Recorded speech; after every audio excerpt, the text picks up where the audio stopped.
door open. Hello, my name is Eric. I'm here with the Field Safety Committee with a presentation for you for the July Supervisor Safety Meeting. Today we're hoping to talk about slip, trips, and falls, ENS measures, utility hits, injuries, heat-related illnesses, and we're going to wrap it all up with tearing up equipment and finished work. We want to look at where we've been this year and where we're going. Back in April, the Safety Department put out an informational video tackling the safety focus we've been putting in this year on slip, trips, and falls. We're going to talk about slip, trips, and falls again because while we have been making some progress, we're still not there yet. Out of about 30 injuries this year, 2/3 of them have been in the last quarter. While many of these are just first aid, we're still trending up. We would like to talk about some injury prevention topics here. It is hot outside, so we also wanted to share some information on heat-related illnesses to try to be proactive going into the rest of the summer. There have been 43 utility hits on Shirley projects this year through June, and while many of these were unmarked or dead utilities, we've had several hits on live utilities that have been clearly marked out on our dig permits and in the field. To close, we would like to have a conversation about attentiveness to make sure we aren't tearing up our equipment, our finished work, and each other by losing focus on what we're doing in the here and now.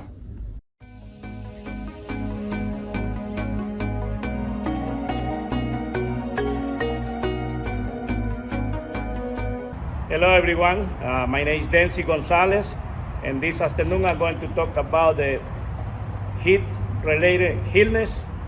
There is a few things we have to see when we are working outside, especially in our industry. We are exposed to the hot weather, and there is a few things I need to talk about it. One is heat stroke. The second one is heat exhaustion. Third one heat cramp. The fourth one is sunburn, and the fifth one is heat rash.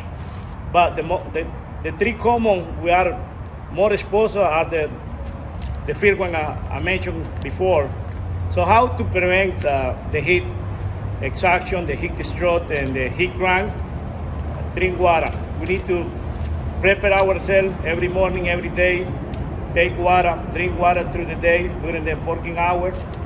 And what we look for when we see somebody or notice somebody is gonna have the heat stroke. So it's acting not normal. So what is the heat stroke? The heat stroke is when your body stops cooling itself, so it stops cooling the body, so the temperature can be raised so fast up to 100 degrees, 103 degrees or more, so your body can fail. And what we need to do when we have heat stroke, remove the person from the hot weather, take it to the place, the cool area, lose their clothes or his clothes, and call immediately 911 and seek medical attention, because if you fail to take the precaution is needed, it can pass out and can die very quickly. Heat exhaustion. The heat exhaustion is when you get so tired, fatigued, sometimes it's vomiting, nausea, headaches, and get tired quickly. So acting quick too. Get out of the sun, get out of the hot weather, cool down, pace yourself, so you know your limit, you know your body. So your body always give you the warning or sign when not feeling well. So start working and get the person, get yourself out of the hot weather and drink water. So how we lose the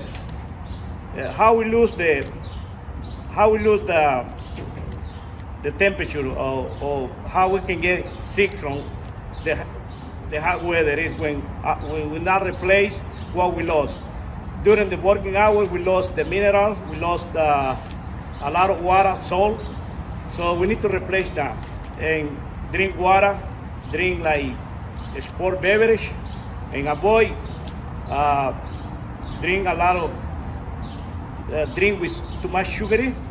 Alcohol, caffeine is another factor can create you to irritate yourself.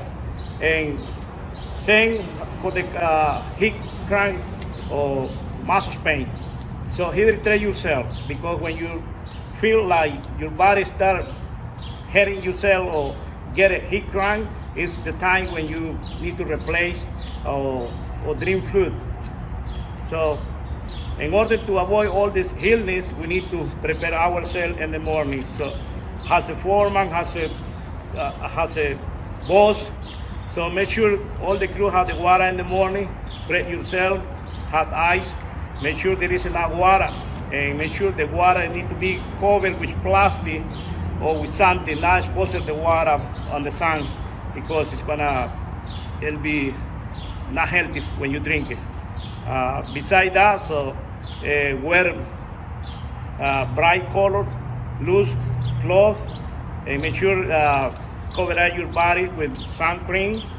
Make sure all the area your body is exposed from the sun, cover up with cream, or use it underneath the hat to make sure the sun is not coming directed to you and create sunburn in your body. Heat rash, it is another disease, not disease, but it's illness. So it's happening when your body is too much exposed to humidity. So make sure you hydrate yourself in order to avoid all this.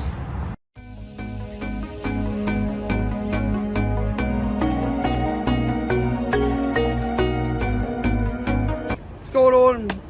Senior Foreman Warrior Webb out here at Courthouse Landing. But on this video, I'm supposed to talk about sprains, strains, lacerations, contusions, little minor injuries like that. And instead of going over the basic safety guidelines, I'd like to go a little more in depth. I feel like we should attack it at a different angle. And kind of want to also build off of the last video. So I'm going to start off by just telling a quick story that happened this year on the job that I was at. We had an employee showed up at 7 o'clock in the morning, 7:15. With an employee, I remember like it was yesterday, zooming around on the skid steer. And I looked over there, saw what he was doing, and thought to myself, well, I didn't tell him to do that, but I guess maybe the other foreman told him to do it. Maybe the super told him to do it. And by 7:31, we had hit a utility line. The other foreman comes up to me and was like, hey, we got a problem. And I remember going over there and addressing the issue. Employee ended up being terminated. And after the fact, the post-incident, which is kind of where I want to start, is how many post-incidents do we all kind of stand around and you hear people say, well, that boy's dumb, or he's such an idiot. Or, I ain't saying he's Forrest Gump, but he could be his brother. And I listened to that for 5 or 10 minutes, and the longer that I listened to it, I started feeling really bad because I failed to practice one of the best leadership values that was ever taught to me, and that's extreme ownership. When I saw him zooming around on that skid steer, and I thought to myself, I wonder what he's doing, I assumed that another foreman knew what he was doing, didn't say anything. Then we have an incident. And then to further the situation, like most incidents, you talk about it, well, how did this happen? How did this happen? That's what we always come to that at the post-incident. How did this happen? Tell me what happened. And just the stone cold truth is, we've all heard it. People start bashing that employee. He's dumb. I don't know what he was doing. So we're basically admitting to knowing that there was a lack of either knowledge, capability, experience, or leadership, which is something that we need to start owning. And in that situation, I knew that employee was like a wild steer. If I cut him out the pasture and let him run, it was like a bull in a china shop. Something was going to happen. I knew that. I owned that. And I failed to act on it. And look what happened. Part of extreme ownership is, instead of bashing the person that was involved in the incident, you take a step back and you evaluate, what could I have done different? Now, if you look at our safety statistics and where we've been, one of the controversial statements I'm going to make is, not every single accident is preventable. We're out here, sunny day, man over there gets popped by lightning. That don't have anything to do with Shirley contracting. He just he won't live and right, God punch his ticket. But you got better odds of hitting the Mega Millions twice than that happening to you. So we're talking about a minute, very small percentage that we cannot control. So therefore, 99 point whole bunch of numbers we can prevent. Now, I don't want to sit here in this video and go over, speak like the dry hat guys, and make sure you're wearing your PPE, make sure you're knowing the ground conditions, make sure that, no, let's take a step back. Through engagement, by engaging with your employees, you're going to directly learn their knowledge, their spirit, their capabilities. So when we look at some of these minor instances, like these slips, trips, and falls has been a big one. Well, did we send the correct employee down the slope to roll up the 2-inch hoses? Did we send a guy that's as tall as he is wide down the slope and he fell and twisted his knee? Well, is that his fault for that, or did you not facilitate correctly? You know, another big rule of leadership by Jocko Willink is teamwork. And it's not the whack teamwork, like everybody's a team, we're all going together, woo. No, it's understanding your team, knowing the strengths of your team, knowing the weaknesses of your team, knowing which day is a good day. It's not a production day. I'm gonna work on building the weaknesses of these individuals. Production day, when you really got to get some things done, through engagement, you've learned your strengths, and you're going to put people in the correct places, not only to gain you production, but also to minimize incidences. So I'm a dirt guy, but let's talk about structural. You know, you got a new guy out there, never really been around bridge work. You know, I just like to pick on rebar because it's the sharpest thing I can think of right off the top. And you're sending him over there to help rig up some rebar and fly it. Well, I mean, how many times do we have the basic, oh, he had his gloves on, he had this on, well, how did this happen? Well, he had all his PPE on, but it happened because as a leader, you didn't take the time to really sit back and think about, okay, this is my team, this is where I'm going to put these certain individuals, and you put that person in a position that they were in over their head. Now, I know there's going to be some people that watch this video, and they're going to have some negative feedback. They'll be like, well, you know, we can't hire people, I can't work with this guy, I can't do this, I can't, you know, they're going to have some excuses. But I promise you, you've got to look at it. If I go to my superior and I just complain about this individual, and I just state, I can't get this boy to do nothing, I can't do this, I can't get him to do this, he won't hit this, he don't know what he's doing, their response back is going to be, okay, that's your job. You're in the field to educate, to manage, that's your job. However, I can promise you, go to Ben Brandt, Randy Plyler, Bert Schaefer, Jesse Wallace, you go to an operations manager as a field leader and you pull them to the side, and you're not starting off just complaining about a person. You say, hey, I need to talk to you for a minute. I got these tasks ahead of me. This individual I see as a liability, and this is why. If you explain it from a safety hazard standpoint, I guarantee you, you're coming at it from a different angle. They're going to listen to you because they don't want to see safety incidents. We're trying our damnedest to drop these numbers. And we sit here and we talk about all these guidelines, make sure everybody knows the rule, 100% glove policy, 100% all hard hats all the time, chin straps, appropriate clothing when you're flagging, all of this stuff. So when you go to an upper management guy and you're sitting there and you're saying, look, man, I see an issue here. I just don't feel comfortable with this individual in this operation. I'm not saying that he's no good. I'm not saying that he won't fit in anywhere. They are going to look at that, take that seriously, because you didn't go to them complaining, saying that this guy isn't worth a damn. I can't get him to do nothing. You went to them with a legit concern that's going to turn into a safety issue. Now, they may have to take that individual away for you 2 weeks and give you another guy to help you assist through whatever stage you're at, and you may get that guy back. But the grand scheme of things, what I'm trying to push is if we're really going to attack these smaller safety instances, cuts, sprains, strains, we kind of need to take some ownership on it. We kind of need to step back and say, what am I doing as a leader? Am I setting someone to fail? Am I engaging enough to truly understand what I have working for me, or with me, I should say? And another negative comment somebody could probably come to you and say is, well, I got one guy, he's in great shape, and he does a lot of my heavy lifting and stuff for me, but if I can't work him to death. Well, the word manipulation is always kind of seen with a negative vibe to it. It's not negative if you're manipulating to a positive outcome. The end justifies the means.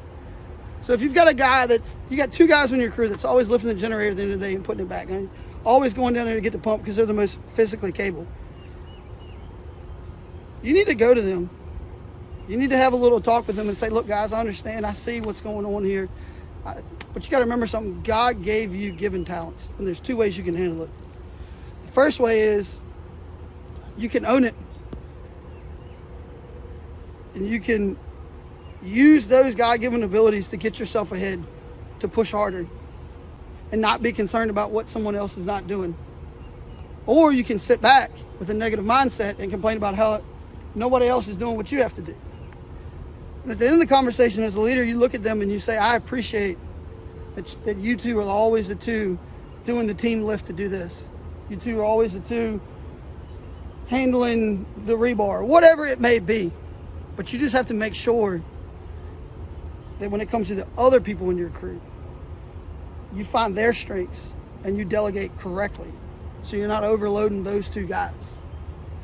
But to recap, the grand scheme of everything is what I'm trying to say is, I think if we honestly sit back and take more ownership for what's going on, I really think that is a different route to attack a lot of those safety incidents where people just get caught after post incident saying, I just don't understand. How did he not know this? How did he not do this? Own it. You're going to go a lot further in life the more that you take more responsibility for it.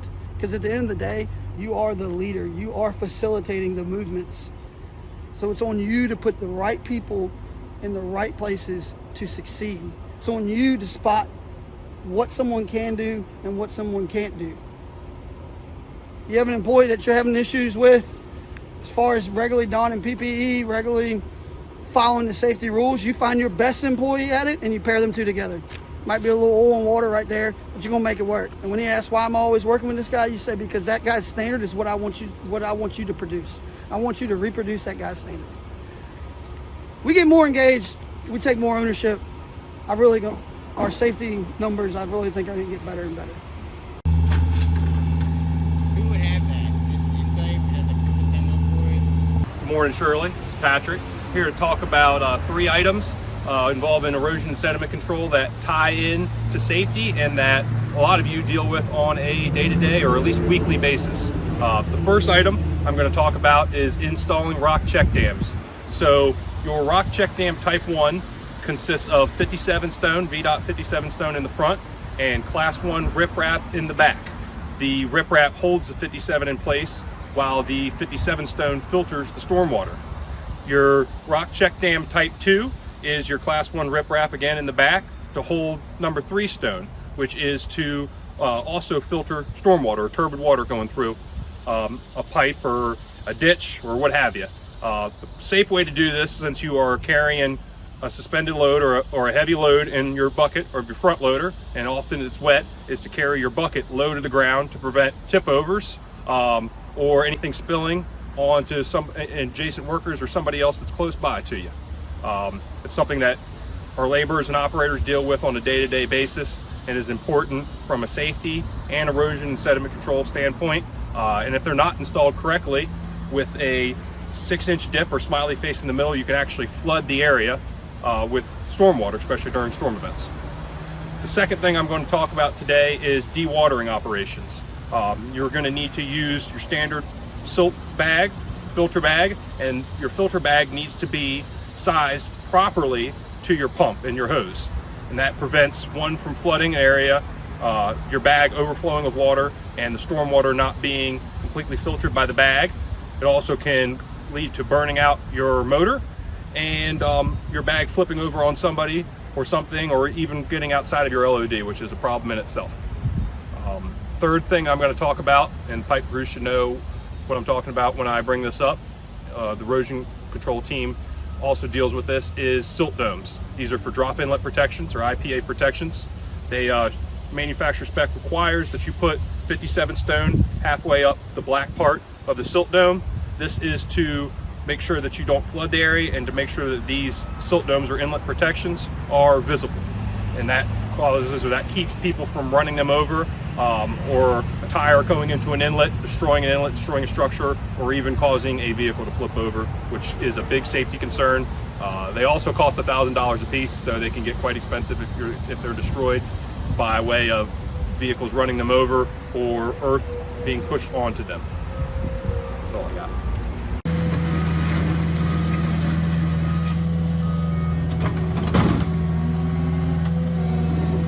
All right, my name is Will Pierce. I'm a project engineer up at 495 Next. We've been having a good bit of utility hits recently, so we just want to cover some things to take into account to try to minimize those number of utility hits as we move forward with the year. Some things to consider when working around utilities is, do you have an updated missed utility ticket and an up-to-date dig permit for the work area? Review those tickets with your crews.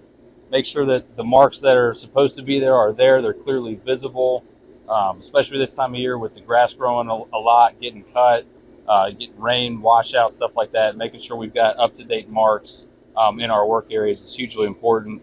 Are all the utilities that you see on the ticket, are all of them marked? Are they visible?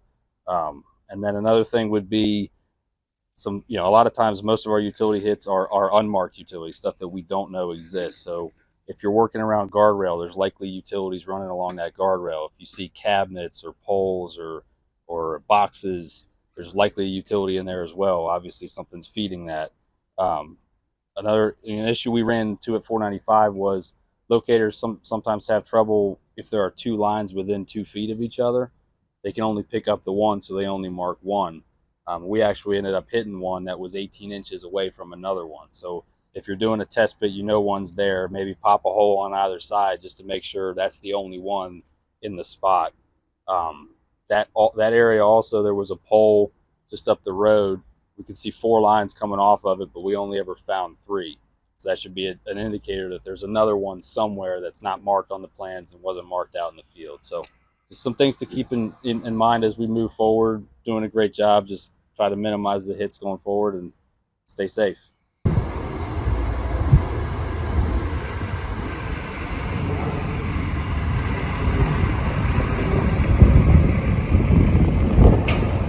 Hi, this is Kevin Quick here on Courthouse Landing, talking about safety awareness on the job site today.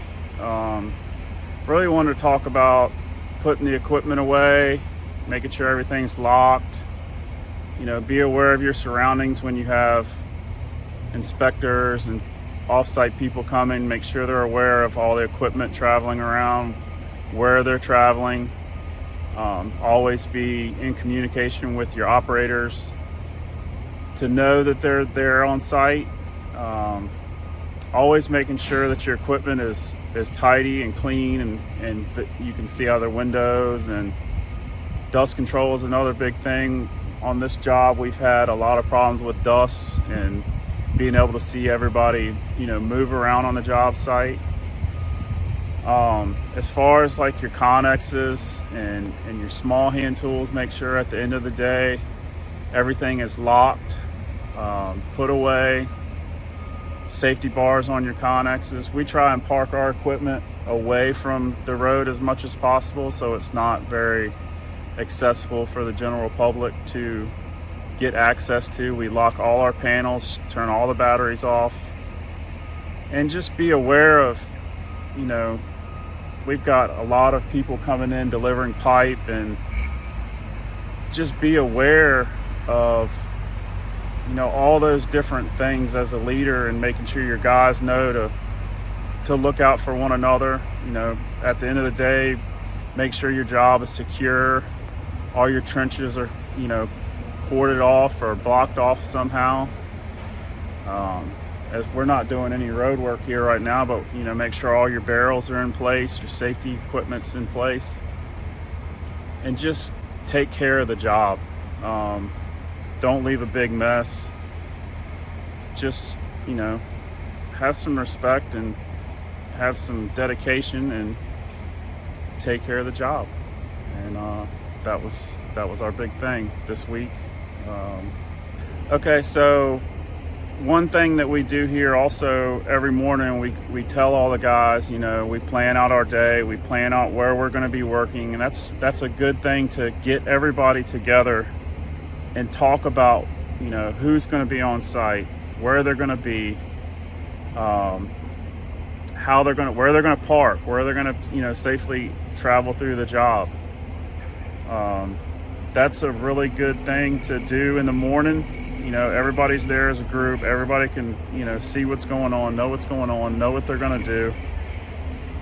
And that's all I got. Thank you.